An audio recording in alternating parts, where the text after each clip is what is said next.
Welcome back. All right, so news of the day video for all you fine people for your Wednesday, December the 28th. Starting off with news out of Philadelphia. Now, Philadelphia is not in the hunt for the playoffs or anything, but Carter Hart is still an excellent young goaltender. You want to make sure he's healthy.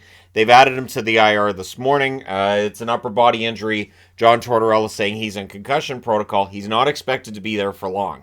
So they're just waiting for clearance. They've put him on IR because you do that during the season for cap reasons and various other reasons.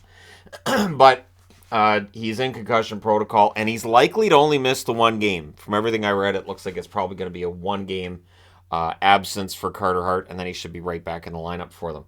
So for Philadelphia, a team that is outside of the playoff picture at this stage of the season, likely to stay there for the rest, this gives them a chance to see what Ersson's able to do, I guess, or Sandstrom. And at any rate, for Philadelphia, we'll see how the goaltending depth is with Hart out for just hopefully the one game, right? Hart's had a pretty good season, just the team in front of him hasn't been as stellar. So, yeah, we'll see how long he's out. Foligno is going to be out for the Minnesota Wild for a little bit here. It's a lower body injury for Foligno. Foligno's been banged up already this season. Hopefully he's not out for very long. He's definitely a leader for the Minnesota Wild. When he's scoring, it's great, but when he's not, he's still a leader for that team as well. And so, yeah, we'll see how long he's on the shelf. Carolina has equaled a record for this season anyways. 15 games with a point. That ties the Toronto Maple Leafs for the longest streak in the National Hockey League this season. And so they'll be trying to keep that going as we get ready for 2023 and all. Yeah, Carolina's playing very, very well. They really have established themselves as now they have to be seen as the favorites to win the division, which they were before the season started. And so that's where they're at. For Carolina, everything has come together quite well. Of course, last night they were against a Chicago team that is just not very good. But they also did not fall into that trap. There's that argument for when a team wins a game like that saying, well, yeah, but it's Chicago. We'll see how they do in the next one. And then there's the argument of if they had lost that game, how much people would have said, see, this just proves they're not very good. So there's the argument on either side there. But hey, a 15-game point streak is impressive. Speaking of which, on the individual level, Connor McDavid has run his individual point streak to 16 games. He has 32 points over those 16 games.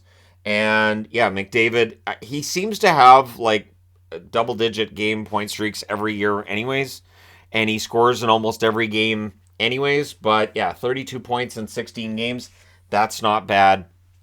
Connor McDavid continues to be arguably the best player in the league. I say arguably because if I say it, people will argue about it. And then you get into the World Junior Championship action from yesterday. Finland beat Slovakia 5-2. Sweden beat Germany 1-0, so a close game there, and the Germans are going to be in action today as well. Switzerland wins in a shootout 3-2 over Latvia, and the Czechs, they beat Austria 9-0. So for Austria, it's been something being at this tournament again, but yeah, they've been getting beaten pretty badly. Today, we have the USA against Slovakia, and we have Germany against Canada. Of course, for Canada, coming off that disappointing loss in the first game, looking for a bounce back in the second game. But Germany didn't make it easy for Sweden. I doubt they'll make it easy for Canada. We'll see how that one goes today. I would ask you guys to pick winners like we do for the previews, but we don't track the World Juniors, so that'd be kind of silly. But yeah, I mean, Canada and the U.S. should win those games, but we have already seen an upset where Canada is concerned, so we'll see how this one goes. Getting back to NHL news, Brendan Gallagher, a full participant at practice today for Montreal. He's been out of the lineup for about a month, and so if he's able to go for them, that'd be, good news for them. I like Gallagher. I know he doesn't score the way that he did, and he definitely doesn't score at a level that would justify the contract he has. But I still think he can be a useful player for them, and so we'll see how quickly he returns. If he's a full participant of practice, either he's in the lineup for this upcoming game tonight, or he'll be in the lineup later on in the week. Jacob Vrana has been sent to the AHL by the Detroit Red Wings on a conditioning stint. So this is your standard, get him down to the minors, put him into game action, and see how he is.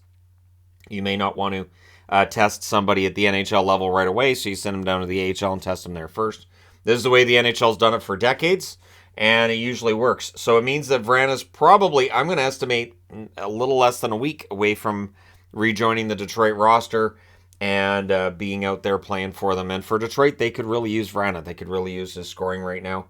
And so I'm sure that Detroit fans will be hoping that A, he stays healthy, and B, is back in their lineup within that next week. Speaking of teams going through losses and injuries and whatnot, Columbus Blue Jackets, who have a lot of players right now that are out, and a couple players thrown into COVID protocol. So with that going on, Sillinger's off the IR, so that's good news. Bemstrom's been recalled. They've sent Christensen down to the AHL. They're not expecting Laine to be out very long. They're not expecting Merzlikins to be out very long either. But Sillinger off the IR. And again, I mentioned it with Philadelphia. I'll mention it with Columbus. They're not in a chase for the playoffs at this stage anyway. So losing these players, it hurts. But at this stage of the season for Columbus, it gives them a chance to throw a young player like an Emil Bemstrom into a prominent role with the absence of Laine, or whoever else gets thrown into that role as well, right? Columbus is already, I think, at the stage of the season where you might as well see what the kids have going for them. You might as well see what certain players have, working in their favor. And it's been kind of a disastrous season for Columbus thus far. And finally, we'll round it out with Pittsburgh, who have both Archibald and Paling on the IR. And this is a problem. Pittsburgh, of course, has stumbled in recent games. Last night was a terrible game. We'll see how they bounce back tonight. But they've called up Kajula. They've called up Ty Smith as well. Ty Smith, of course, on the blue line. So we'll see if he gets into game action as soon as tonight.